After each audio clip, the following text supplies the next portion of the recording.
Hi kids, welcome to another episode of Miss K's Earth Science. Today we're going to continue Unit 7, which is weather systems.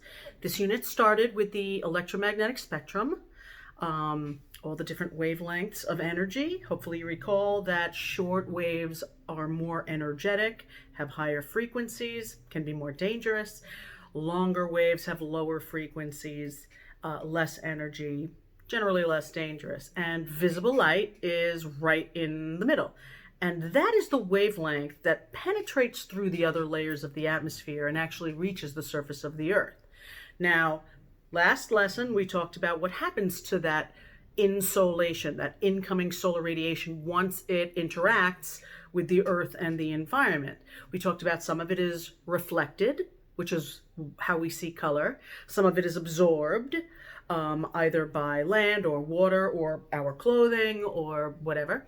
Some of it is refracted, which is bent, which is how a prism works, right?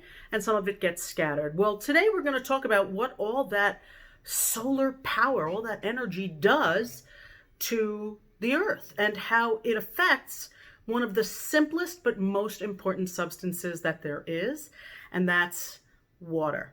So, this video might be a little longer than I was hoping to make it, but it kind of has two sections. There's a point in the video where I'm going to tell you take a break now so you can. But just know that the assignment that I'm putting up on Castle Learning is going to involve the entire video. Okay, so without further ado, you're going to use the slideshow that I shared with you, starting with slide 39 and going all the way to the end. And let's begin. So where does all that insulation go when it gets to planet Earth? Well, as you know, it gets reflected, absorbed, refracted, and scattered. And all of those happen at the same time, right? It's not like one is happening and one isn't. I mean, unless you're holding a mirror, reflection is not the only thing that's going to happen, which, again, is why we see colors. So let me show you this little link will lead you to this neat little picture. So here comes the solar energy, and some of it is absorbed in the mesosphere, and some of it is absorbed in the stratosphere. As you know, a wonderful substance known as ozone is in the stratosphere. Some of that, you'll see when that energy gets down here to the troposphere, it bounces off the back of clouds.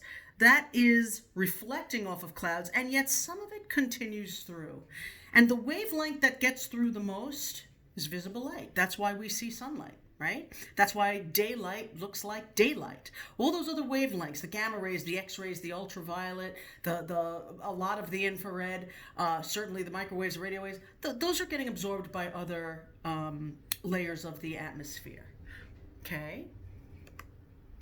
Now, that energy, because it's not evenly distributed, as you know, is going to make changes. Uneven heating, I hope you recall, is the reason we have wind. That uneven heating creates changes in temperature, creates changes in pressure, and let's talk about 100% of the solar power. About 1 to 2% of it goes to photosynthesis. That actually might be a little high at this point because we have cut down so many forests and paved so much of the surface of the Earth and just changed the way the Earth looks. But there's still photosynthesis going on, certainly. About 11% goes towards heating. That could be heating the oceans, that could be heating the land, that could be just warming the mountains. It goes towards warming the side of the Earth that is facing the sun at any given moment. And about 12% of that energy gets translated into wind. It's going to change the temperature, that'll change the pressure. Winds blow from high to low pressure, so wind is solar powered, which is pretty rad. But here's the thing, all of that is not much. It's only about a quarter of all the solar energy coming to Earth. About 75% of all the sun's energy coming to Earth's surface is going towards evaporating the oceans and other large water bodies. 75% of the sunlight that strikes the surface of the Earth is going towards evaporation. Now, remember that the Earth's surface is about 75% covered in water. So that should make some sense, right? A lot of it is going into the ocean. Some is going to be reflected, but you know that light can penetrate at least some ways into the water as well. That's going to change the water. It's going to make evaporation happen.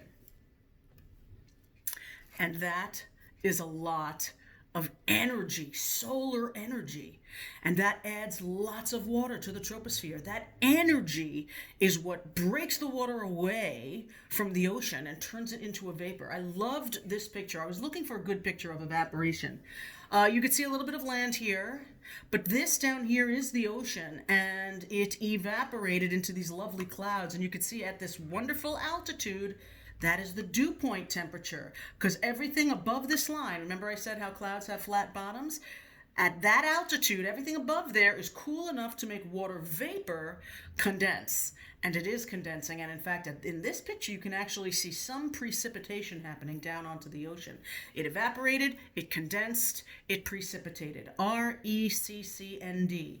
The air rises, expands, cools, condenses around a nuclei to the dew point. Now, evaporation's not just things are drying up. And of course, we're never going to dry up the oceans. When you have a wet towel, we call that drying. But what happened is that the water in a wet towel became a vapor. It's not gone. It just changed phase, and it now evaporated. Well, when we think of the outdoors and all the water that's out there, how does that water enter the atmosphere as clouds and humidity? Well, it's that insulation, that solar power, and it adds matter in the form of water vapor and energy to the atmosphere. You need to know this. Evaporation adds matter and energy, two things, to the atmosphere. It's not just adding water, it's adding energy. And it's hard to envision that. When you see clouds, think of solar power. There's power in those clouds. Okay. Water vapor leaving a body of water needs that energy to break from the liquid phase and go into the gaseous phase. This is just a little graphic showing exactly what I just described. Insolation, incoming solar radiation, is that energy. So here is some water down here. This says solar heating. And here comes the little Mickey Mouse molecules. I know I've said that in class, that water is the Mickey Mouse molecule because it's H2O, two little H's and a big O. And the way they're bound, they look like Mickey Mouse. Whatever. So these are water vapor molecules. Evaporation, look at the word in here. Vapor, evaporation, right? And water vapor escapes brine. Brine is salt water. So basically the oceans are a brine. And the energy that it takes to break the liquid water, turn it into a water vapor, that adds matter and energy into the atmosphere. Okay? Now, evaporation, there are some factors that increase the rate of evaporation, factors that will make evaporation happen faster. Think of that wet towel. If you had a wet towel after you got out of a pool or took a shower and the towel was wet, real wet, and you just crumpled it up and left it on the floor, maybe parts of it that are exposed to the air are going to dry, but if you uncrumple it, it's still going to be damp a day or two later. So there are some things that can make evaporation happen faster. And these are the three things that can make evaporation happen faster, whether that's a towel or a lake outside or Hall's Pond or whatever it is. Temperature. The warmer it is, the faster evaporation will occur. Cool temperatures slow down evaporation. They don't stop it, but they do slow it down. Wind. Wind will speed up evaporation. Doesn't that make perfect sense? Think of using a blow dryer on your wet hair, right? If you don't use a blow dryer, you won't have wind and you won't have the higher temperature, so your hair will stay wet longer. But if you heat it up and blow wind on it, your hair will dry faster. The water in your hair will evaporate faster. If you don't have wind, it'll happen slower. If you don't have heat, it'll happen slower. And then there's surface area. The more water is exposed to the air, the faster it will evaporate. So that's the crumpled towel analogy, right? If you spread the towel out, then that water will be exposed to the air. But if it's crumpled up, there's less surface area. If I had a tube of water, a little test tube of water, and I was waiting for it to evaporate, I'd be waiting for a week. If I took that little test tube of water and poured it into a plate, it'll be gone by evening, right? Surface area. The more spread out the water is, the more of the surface of the water is exposed to the air, the faster evaporation will occur. And that's what this picture is. Increased heat, hotter, more evaporation. Faster wind, more evaporation. More spread out, higher surface area, more evaporation. Okay, so this is a heat lamp. This is a little fan. This is spilling some of the water, so it's going to evaporate faster. And this picture is covered or uncovered. This is also kind of, surface area. If you cover it up, the water's not going to be able to evaporate into the air. It might evaporate into the pan, but it's not going anywhere. So uncovered, it's another thing of surface area. These are the factors that affect evaporation. Now, steam, we talked about this the other day when we made a cloud, and I made a cloud for you in a bottle, right? Steam is not water vapor. Everybody thinks steam is a gas. Really, it's not, because if I put my hand on that or over this hot beaker of water, my hand would feel moist to the touch, because these are liquid water droplets. So I'm going to read this to you in case this is not coming up clearly on screen. This says, steam is not water vapor. It's a tiny cloud. It's liquid water droplets. Only when it disappears again, only when this steam flies away and disappears again, does it become water vapor. Water vapor is invisible. If you can see it, it's not vapor, okay? You can see steam. It ain't vapor. Clouds, when you see clouds in the sky, they are either liquid water droplets or actually ice crystals high up in the sky, okay? So what happened here, this very, very hot water started to evaporate as a vapor, which is why you often can't see steam immediately at the surface, because it's a vapor, it's invisible. When it hits this much cooler air outside the water, it very quickly cools and condenses. It condenses back into a liquid. But they're tiny, tiny little droplets, and you see that as steam. And then if you were to follow the steam away from here, like way up here, by the time that steam got about this far away from that beaker, you wouldn't be able to see the steam anymore. That's the point it becomes vapor. It's back to a vapor when you can't see it. So this is like a cloud. Now, water is pretty punk rock. It's really special. We take it for granted. It is so, so important to have good water around. And water is special. It is the stuff of a planet. It's planet juice. And it naturally occurs in all three phases. It occurs as solid water. We call that ice. It occurs as, of course, liquid water. We just call that water. And it occurs as vapor or gaseous water, which we can't see. Everything on Earth doesn't do that. Only water does that. You don't see gaseous iron all over the place, right? You don't see solid oxygen or nitrogen all over the world, or carbon dioxide. That would be dry ice. You don't see that. Those don't naturally occur in all three phases. Water naturally occurs as a solid and a liquid and a gas throughout Earth's surface, right? So this is special. Most things don't do this. If you're a solid, you pretty much stay a solid. If you're a liquid, you pretty much stay a liquid. If you're a gas, you pretty much stay a gas. Not for everything, of course, but for most Earth substances. Water naturally occurs in all three phases.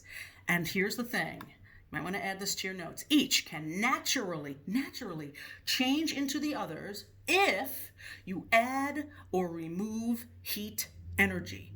If you add or remove heat energy, then the phases will change. So if you heat it up, if you cool it down, then you might get these phase changes. Now, this is a diagram showing phase changes. And most of this, from here to here, you're certainly familiar with. I added what's above and below because I've been treating you guys like honors classes. You can handle it. I'm not afraid, and you shouldn't be either. So let's just focus on the interior of this diagram. This is a chunk of ice. It says solid. And this is a beaker of liquid water, just water, right? You know that going from solid water to liquid water is called melting, right? That's adding heat energy. And going from liquid water to solid water is called freezing. Freezing, you got to take the heat away. You got to cool it down. So that is a removal of heat energy. Heat it up, add heat energy, it melts, cool it down, release heat energy, get rid of it, cools it down and freezes it. Melting, freezing, adding or removing energy. Same thing here. If we were going from a liquid to a gas, from here to here, we call it evaporation, but it's also called vaporization. Evaporation, right? Evaporation, that word vapor is in both of these words. So you can kind of use these words interchangeably, not always, but you can kind of use them interchangeably. Think of them for purposes of what I'm about to teach you as pretty much the same thing. Vaporization is going from a liquid to a gas. To do that, certainly to do it quickly, you have to add heat energy. To get a gas to go back to a liquid is called condensation. Condensation, to condense. That is a giving up. That is a giving up of heat energy. That's cooling it down. So these arrows going to the right are heating it up. These arrows going to the left are cooling it down. Melting, you keep heating it up, it'll vaporize to a gas. If you take that gas and cool it down, it will first liquefy, recondense into a liquid, and if you keep cooling it down, it will condense further into a solid. Now, these two, sublimation and deposition, you'll learn about when you take chemistry. When, not if, you take chemistry. But I'm going to teach it to you now. You can go directly from a solid to a gaseous phase without first passing through the liquid phase. It does happen. That's why if you took an ice tray out of the fridge and you see this strange steam coming off of it, that is solid going directly to a gas. That is called sublimation. Sublimation. Okay? And the opposite is also true. Things can go directly from a gas to a solid. That's called deposition. This is a similar but different type of deposition than we talked about, like sand settling on the ocean floor. It's a little different. But not terribly. You get the point. A gas going to a solid is going to settle out, right? So they call it deposition.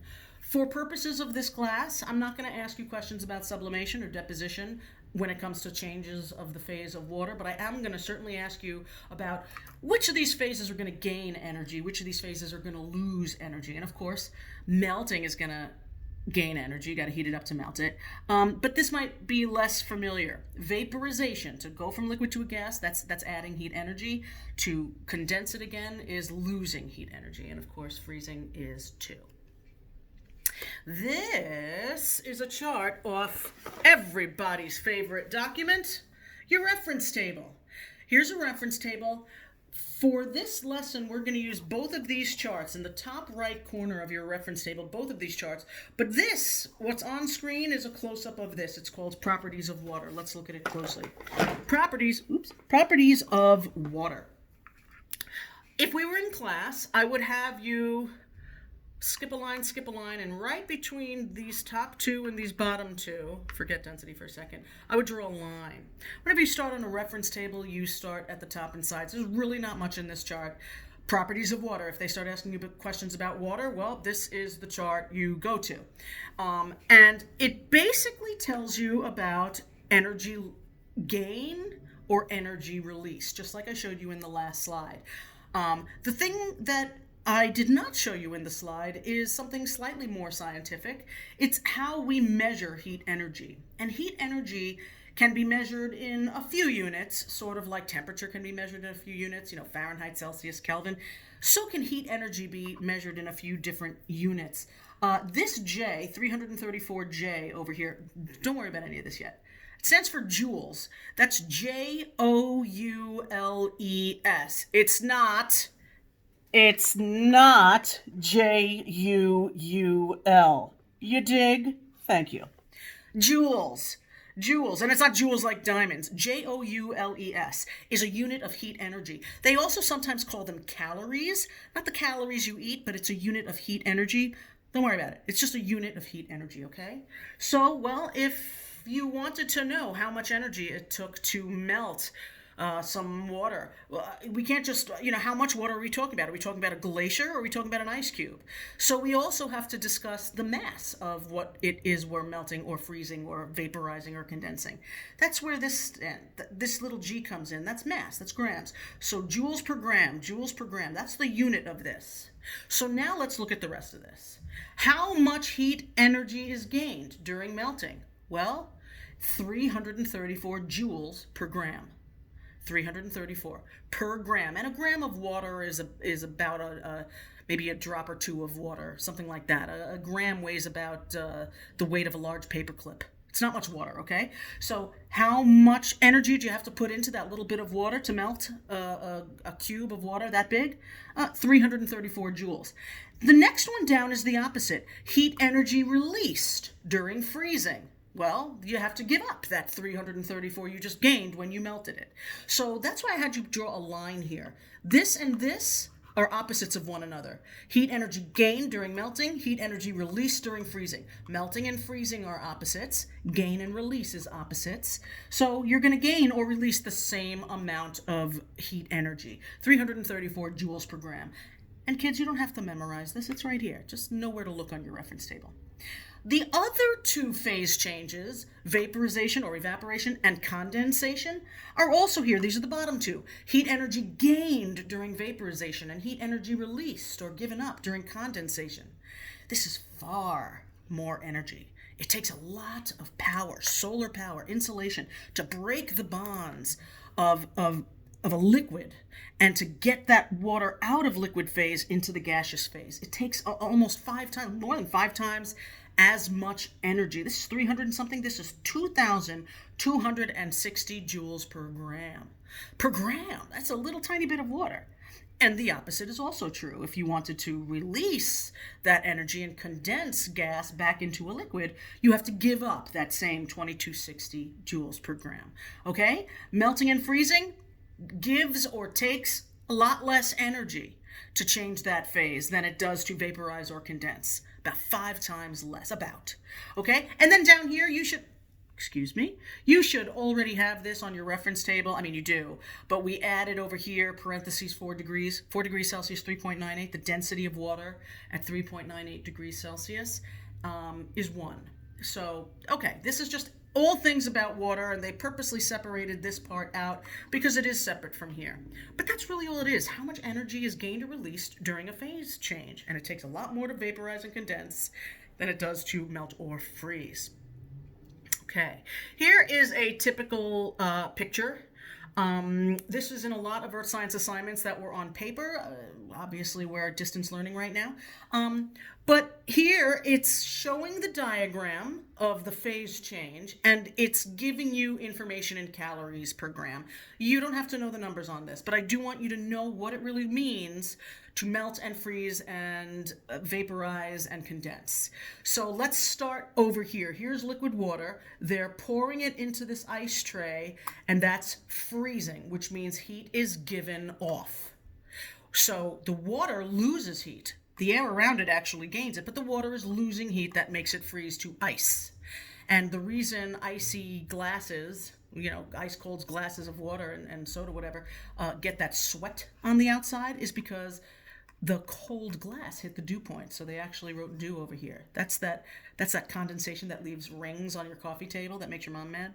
All right, so ice can go directly into water vapor. That's called sublimation, right? And the opposite can also happen. Water vapor can go to ice. Either way, evaporation is gaining energy. Ice going to water is melting. That is gaining energy. So kind of going this way is gaining energy. This way is losing energy. Now, what we haven't talked about is the water is going to gain or lose energy, but what does that do to the stuff surrounding the water?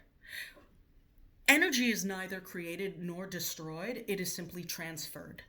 So if one thing loses energy, another thing gains energy. What happens when you put an ice cube in a glass of water? When you put ice in this, what is happening is the water in your glass loses heat. Heat will flow from source to sink. Heat will flow from where it's hot to where it's cool. So if I took some water from the tap and then threw in some ice cubes, the tap water is warmer than the ice, and the heat will flow from the water, which will cool the water, into the ice, and the ice will absorb that heat. The ice will gain the heat, the water will lose the heat, and that's why your drink cools down. So now let's talk about what happens outside.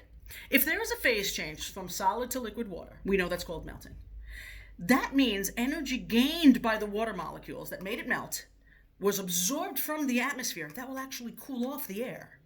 So if you took an ice cube and threw it outside, it's going to cool the air surrounding the ice because that warmer air had to lose its heat to give it to the ice to melt it.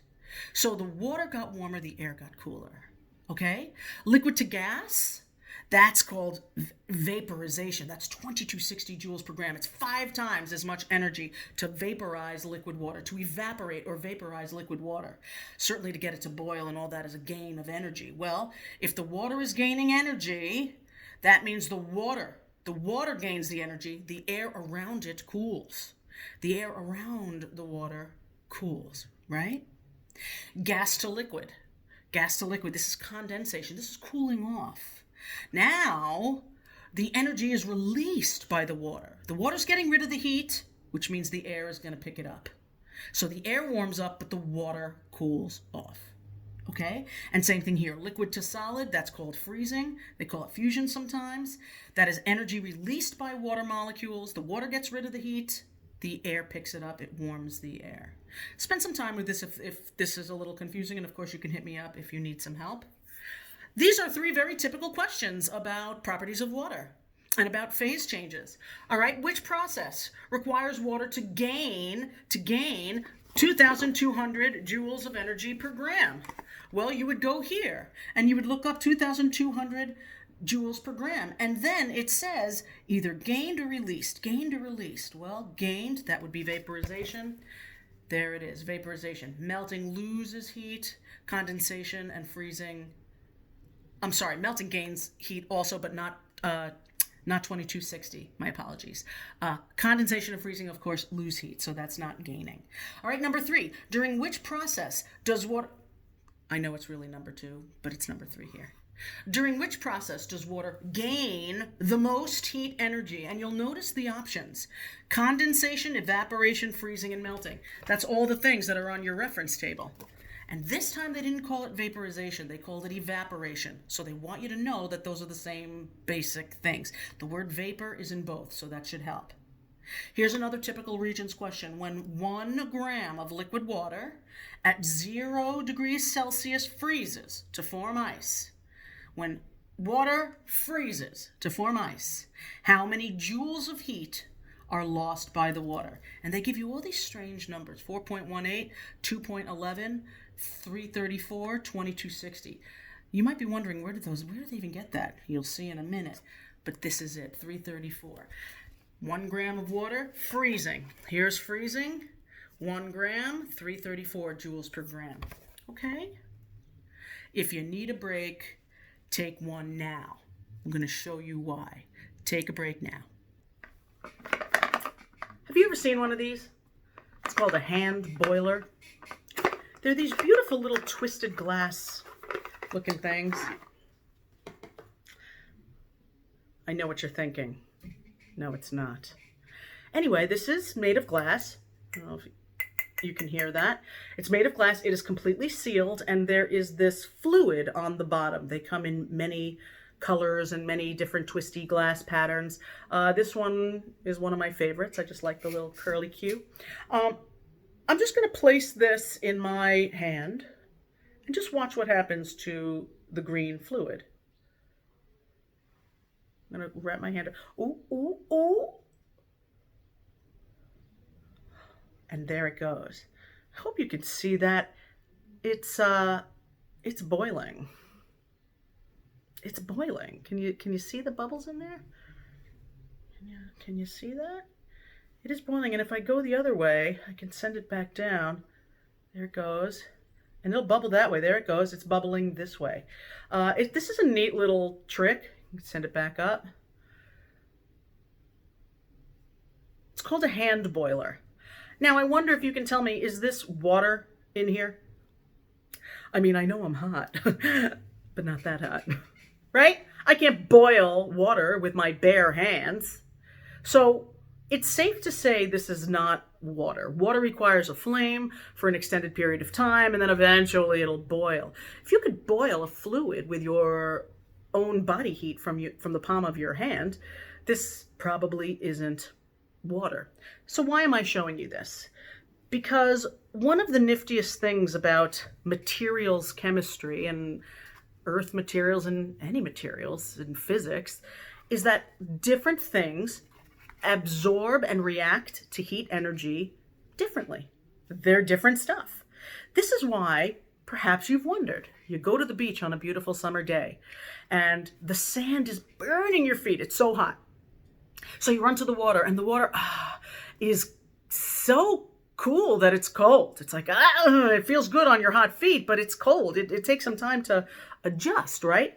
And the air at the beach is somewhere in between. It's not wicked hot like the sand. It's not really cold like the water. It's just kind of medium. How could it be? 3 different temperatures in the same place under the same sun at the same time, and you have these 3 radically different temperatures. The reason that is because of something called specific heat. Specific heat is just the specific amount of heat required to add to a substance, sand, water, air, to change 1 gram of it 1 degree Celsius. 1 gram, 1 degree Celsius. You're not taking on the whole ocean, you're taking on a gram of water. You're not taking on all the sand on every beach, you're taking on a gram of sand. You're not taking on the entire atmosphere of the air, you're taking on a gram of troposphere. Okay, so it's easy to measure, right?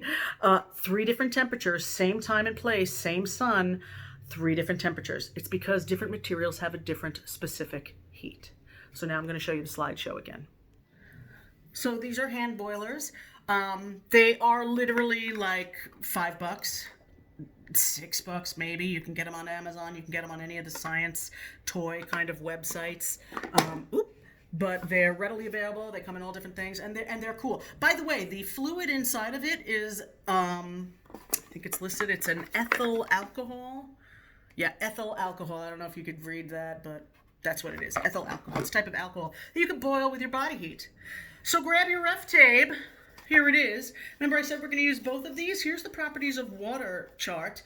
Here is this chart that I'm showing you on screen. This is the specific heats of common materials. And again, before we even get to any of this, all that means is how much heat do you have to put into something to change 1 gram of it 1 degree? How much heat do you have to put in? If I put a metal pan on the stove, it's gonna heat up right away, and if I touch it, I'll burn my fingers. But if I put water into that pan, I gotta wait and wait and wait and wait, and eventually the water will heat up, but I had to put a lot more heat into the water to change its temperature. It takes a very specific amount of heat to change its temperature, so they call it specific heat. Okay, so here are some common materials. And if we were in class, I'd have you kind of make a line right here. Because the first 3 things in this list under materials is water, but there are 3 different phases, right? There's liquid water, there's solid water, we call that ice, and there's water vapor. I would kind of darken this line between water vapor and dry air. I would just kind of darken that. And I would do something else. I would put a little dash next to liquid water, and in parentheses, I would write oceans. Oceans, large bodies of water. Because they're talking about liquid water, but there's a lot of it on planet Earth. I mean, a whole lot of it. And it actually affects climate, it affects weather, it affects hurricanes and cloud formation. It is a big deal. So when you read this as liquid water, don't just think of it as a glass of water. Think bigger. Think planetary. Think earth science. So I would put ocean right here. And then liquid water, solid water, water vapor. Well, all of those are types of water. Let's come over here to look at their specific heat. How many joules per gram do you have to add to heat it up 1 degree Celsius? That's what this is saying. Well, check this out. If you know anything about the reference table now, you know that some of the charts are nicely arranged. This is one of them. They're in order from highest to lowest specific heat. Highest to lowest. You might want to write high with an arrow down to low, highest to lowest. Why is that significant? Because water requires 4.18. Does that number ring a bell? 4.18 joules per gram to change its temperature 1 degree. That is an enormous amount of energy, and it is twice as much, just about twice as much as it takes to heat up solid ice 1 degree Celsius, or even water vapor. It is far higher than anything else on this chart, which is why the oceans stay cold. There's a few reasons for it, but this is one of them. It has a very high specific heat. It's reflective, it's evaporating, and evaporation is a cooling process, all that stuff. But water itself, just because of the basics of its material, it just takes more energy to change its temperature. Okay? Twice as much as even other types of water. Now we're here. Dry air, 1 joule per gram. Then there's basalt and granite. Those two igneous rocks should ring a bell. I wonder if you could tell me which one is oceanic and which one is continental crust. If you have your friend over here, page 10, you should be able to tell me. But just in case, next to basalt and granite, I would grab your reference table and I would draw a little bracket right here, and I would write land next to both basalt and granite. And right over here, granitic continental crust, basaltic oceanic crust, whatever. I digress. Okay? Think of them as land. Think of them as crust. Think of them as the rocks that are at or near the surface. Okay? And land, like sand at the beach, has only 0.84 for basalt, and that's the black, dark igneous rock, and granite, 0.79. Not even 1 joule per gram to change a gram of this stuff 1 degree Celsius, whereas this takes 4.18 joules per gram. Far more energy to change the temperature of water than it takes for land. This is going to be significant when we talk about why certain places have the climates that they have, why certain places have the biodiversity that they have, why certain plants and animals live where they live. It has to do with temperature, which runs the show. And temperature affects pressure, and pressure affects weather and humidity and rainfall and all the things that come. It starts with the materials that are heating and cooling. Okay, so we got oceans, liquid water, think of it that way. And then solid water, then water vapor, dry air, not humid air, basalt and granite, this is like land. And then we have 3 metals, iron, copper, and lead. Iron, copper, and lead. Look how low these specific heats are. 0.45, 0.38, 0.13. So what is the significance? Low specific heats means it requires very little energy to very quickly change its temperature. So lead, you put a little bit of heat into it, it's hot instantly. And if you turn off that heat source, it cools down instantly. Because a good absorber is a good radiator. That was in your last lesson. A good absorber is a good radiator. Lead will heat up very quickly and cool down very quickly. Water will take a long time to heat up. And once it's hot, it'll take a long time to cool off. A good absorber is a good radiator. This is not as good as an absorber. This is a much better absorber. The lower the specific heat, the faster it'll heat up and cool down. The higher the specific heat, the longer it'll take to heat up and the longer it'll take to cool down. So let's look at some questions. Think of the beach. Compared to the land surface temperature changes, the sand at the beach, water surface temperature changes occur. Let's look at the first words of these questions. More slowly, faster, faster. Compared to the land temperature changes, water temperature changes occur more slowly. We can read just 1 and 2 and figure out which is right. Because the water has a lower specific heat or because the water has a higher specific heat? Water has the highest specific heat. The answer is 2. This is a chart that's really important. This is showing a graph that explains how the temperature changes as the phase changes. Now, you know how to read a graph, I hope. Slopes are an indication of change. If you have steep slopes, you have big, rapid changes. If you have gentle slopes, you have slow, minimal changes. If you have flat lines, that's a no change, right? So over here you have temperature on your y-axis, low temperature to high temperature, and over here you have heat energy being added. Well, if you take some ice and you start heating it up, it'll heat, and then it'll hit a magical temperature, 0 Celsius, 32 Fahrenheit, where it will begin to melt. But look at what happened to the slope. Look what happened to the slope. It flattens out. No temperature change while there's a phase change. But look, aren't we adding heat? Yes, this is called latent heat. It's hidden heat. The heat energy is being added, but it doesn't go towards changing the temperature. It goes towards changing the phase. The phase. So you have to add heat into the system to melt ice. But when ice is melting, it doesn't feel warm yet. Doesn't feel warm yet because it's changing from solid to liquid, changing from solid to liquid. Even at the very end, it's still really, really cold. And only when it all melts and turns to very cold water, now the temperature can start to rise again because it's water. So this is cold water, this is cool water, this is lukewarm, this is warmer, warmer, hot water, very hot water, boiling temperature, and the temperature stops changing. Not because we're not adding heat. We absolutely are adding heat. But now that heat is going towards changing the phase, not the temperature. So it takes 2,260 joules per gram just to get it to vaporize. And then once you have vapor, now you can change the temperature. So you'll notice all of these arrows on the way up are warming because you are adding heat energy. But when you get to the temperature where a phase change occurs, no temperature change. The energy is there. It is being added the whole time, even where it flattens out, but it's not going towards a temperature change. It's going towards breaking those bonds and changing the phase. If you reverse it, this is very cool. Well, excuse me, this is hot gas, but if you take that energy away, if you release that heat, it'll cool off and then it'll start to condense. It'll start to condense, right? That gas vapor will turn into liquid water and now you have really hot liquid water. And then it'll cool off. And when it hits that magical temperature where it starts to freeze, even though you're removing and removing and removing energy, it'll start to freeze. It's not going to get cooler yet until it becomes ice, and then you can drop the temperature way, way down. Slopes are temperature changes. Flat areas are phase changes. I would play that section of this video a few times and make sure you get it. Okay? Solid, liquid, gas. This is changing the temperature, changing the temperature, changing the temperature. But flat areas, latent heat, hidden heat. The temperature remains constant as solid turns to liquid.